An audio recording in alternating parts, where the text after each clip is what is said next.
Good morning. So ngayon, experiment natin. Subukan natin to i-chop itong mga hindi siya ubod ng saging, no. Ano lang siya, binalatan lang siya na young pa na saging na natumba. So we'll check kung kahit hindi ubod ng saging, yung medyo may balat pa yan, pero malambot na to, binalatan na natin ng konti. Kung kakainin din sila ng ating mga manok, okay? Chop lang natin ng maliliit para hindi sila hilapan magtuka. So tingnan natin yung appetite ng manok tungkol dito sa binalatan ng puno ng saging, okay? Hindi pa siya ubod kasi maliliit pa yan, no? Maliit pa to na saging, hindi pa to nagbunga, natumba lang. So subukan natin kung kakainin nila ito. Okay? Later pakita natin sa inyo. Bye for now. Okay. Ngayon, dahil special ang manok natin, na chop na natin itong mga maliliit na puno ng saging. Okay? Ngayon, na-chop natin ito at ililipat natin dito. Para special sila, diba? Yan na. Mayroon siyang plastic tray. Ilipat natin dyan para nag-budol fight lang sila. Okay? Para special yung datingan ng pagkain ng manok natin. Siyempre nagte-testing tayo kung gaano ka gana sila kumain ng mga na-chop na puno ng saging. Okay. So ibuhusan natin. Okay. At lagyan natin ng design sa gilid. Minsan kinakain nila yan. Kinakain nila yan yung mata, itong bilog na yan sa loob, parang mata na yan, kinakain nila yan. So ayan na, special ang dating. Okay, mukhang takam na takam sila, guys. O, bubuksan natin, relax lang kayo, ha. Buksan natin, tingnan natin kung gaano kagana yung appetite nila para kumain yan. Ilagay natin sa loob. Relax. Wow, wala pa, kinakain na. Okay, ito na. Okay, guys, tingnan nyo, ha. Okay, magana sila kumain. At saka yung bilog na yan, tinutuka nila. Yung isa sinakyan na talaga, gusto niya siya na lang. Okay, so magana sila kumain, ano. Yung isa hindi lulugar, hindi niya alam kung saan siya lulugar, oh. Okay.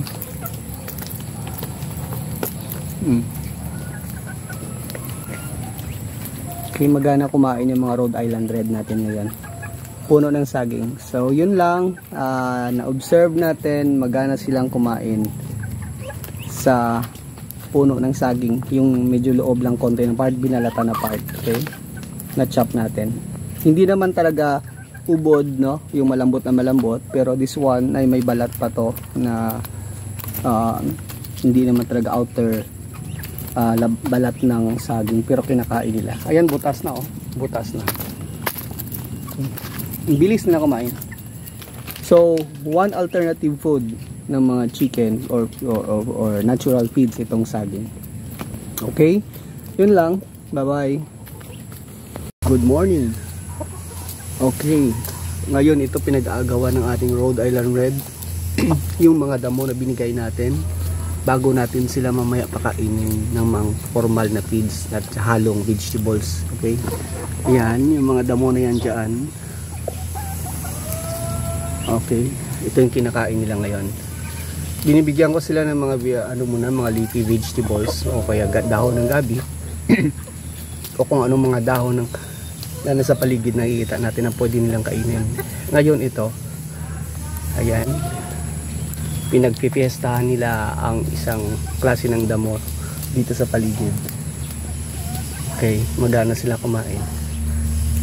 So para makatipid tayo sa feeds.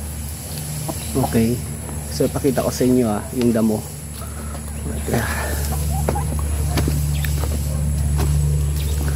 Ito yun, yung klase ng damo na yan, may konting bulaklak na puti. Ayan, Yan, kinakain nila. Yan. Yan, kinakain nila yan. Kuha tayo ulit. Madali siyang bunutin. Okay. Pakain natin sa kanila.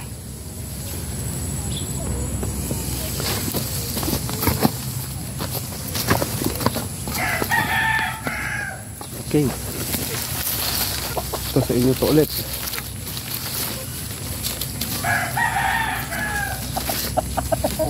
Ayan. May bagong lagay tayo ng mga damo. Ayan. So pinag-aagawan nila, no. Kinakain nila. Ayan. So, okay guys, mamaya pakainin na naman natin sila ng mixed. Okay. Okay. Mukhang excited yung mga manok natin. May pasalubong tayo sa kanya. Balat ng sayote. Titingnan natin kung kakainin nila itong mga balat ng sayote. Okay? Relax kayo ha. Ito. Titingnan na. Excited talaga. Excited. Lumilipad. Wait. Antayin nyo lang. Antayin nyo lang. Oh, excited. Tingnan natin kung dudumugin nila yan.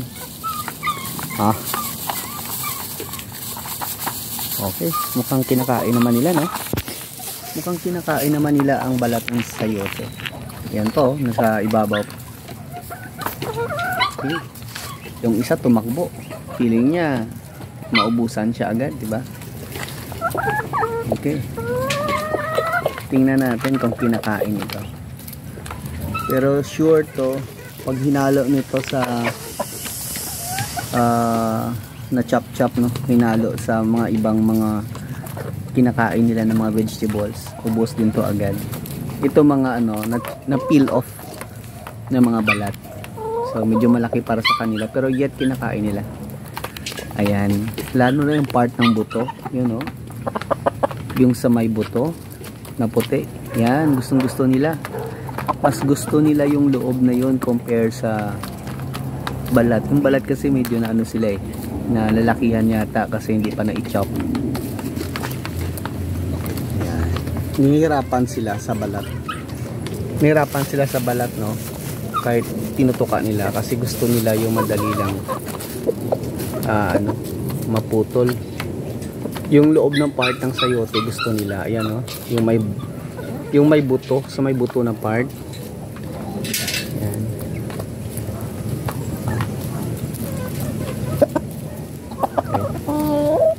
So yun, so kailangan talaga siya i-chop-chop, no? Kailangan siya talaga para hindi mahirapan yung manok natin. Buo eh. Pag puso ng saging buo, okay lang yun kahit malaki kasi tinutukan nila hanggang sa mabutas at mabutas. Hanggang sa maubos. Yan. Tinutukan nila. Mas gusto nila yung loob, yung laman na part. Ayaw nila ng balat. Okay, pero pag na-chop-chop yan, isang lunok lang yan yung balat na yan. Okay lang yun sa kanila. Yan. Anyway, na-check natin at na-try natin yan ipakain. So, yun, no? Magana sila. Yung loob na part, hindi balat. Yung loob, yung makapal. Yan, yung makapal, oh. Yan, yung makapal. Okay. So, kanina lang, no?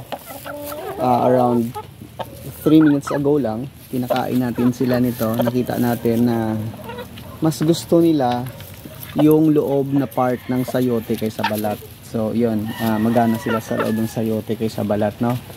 Ngayon check naman natin kung gaano sila kagana pagdating sa sapal ng niyog. Sapal ng niyog. Okay, ito gustong isa lumilipad na, oh. Sapal ng niyog. Wait lang, makakain kayo nito. Wait lang. Sapal ng niyog, okay? Pwede natin to hingiin sa mga nagniniyog, no? Nagpipiga ng gata. Okay, ito na para sa inyo. Tingnan natin kung gaano kayo kagana kumain ito. Wag nyo tukain yung kamay ko. Wait, there's more. Wait. Ito na. Kita mo yun? Tinuka. Wala pa, tinuka na, di ba? Ang plastic natin. O antayin nyo, ilagay ko dyan. Grabe guys, grabe. Mukhang snatcher to mga manok natin. Mukhang grabe to. Snatcher mga manok natin, no? Pero grabe din ang gana nila kumain sa sapal ng niyog. Namumuti na yung mga buhok nyo. Ayan na. Okay. Alright. Magana sila kumain ng sapal ng niyog, guys. Okay. Yan. Ang galing talaga nito, no? Yung mga klase ng manok na to kasi magana talaga sila kumain. Okay. Rhode Island Red. Galingan nyo pa kumain dyan para hindi tayo mahirapan sa budget ng feeds. Isa inagaw pa, inis-snatch pa. Kulang ka sa tubig, mabulunan ka. Okay. Ang galing nila kumain ng sapal ng niyog. Sapat na. Sapal ng niyog, sapat na. Okay. Sige, medyo mainit na. Morning. Bibigyan natin ngayon ng gabi ang ating Rhode Island Red. Subukan natin kung gaano ka appetite ang pagkain nila nito. Okay.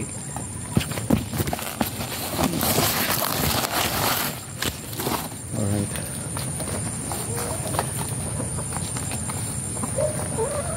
Kinakain agad nila, no? Kinakain agad nila. Actually, nag-aantay yung iba ng feeds. Pero hindi pa natin sila binibigyan ngayon. Kasi gusto ko makain muna nila yung mga dahon. Yung mga vegetables. Upang ay mas makatipid tayo sa budget. So, before ko sila binibigyan ng feeds, commercial feeds, binibigyan ko sila ng mga dahon. Ito yung dahon ng saging. Ayan, o. Kahapon ko yan binigay. So, naubos yung isa, tatlo yan na maliliit na dahon Naubos ng isa, may isa pang natira konti. Tsaka dito yung isa. After ko sila mabigyan ng feeds kahapon. Okay. So, yun. Minamaximize lang natin kung paano tayo makatipid sa feeds. Dahil masyadong mahal din sa budget ang cost ng feeds, no? Commercial feeds. So, kinakain nilang dahon ng gabi. Yan. Nag-aantay lang tong mga to. Mas gusto nilang commercial feeds, pero maubos nilang gabi niyan kasi yung saging nauubos din nila. Okay, yun lang.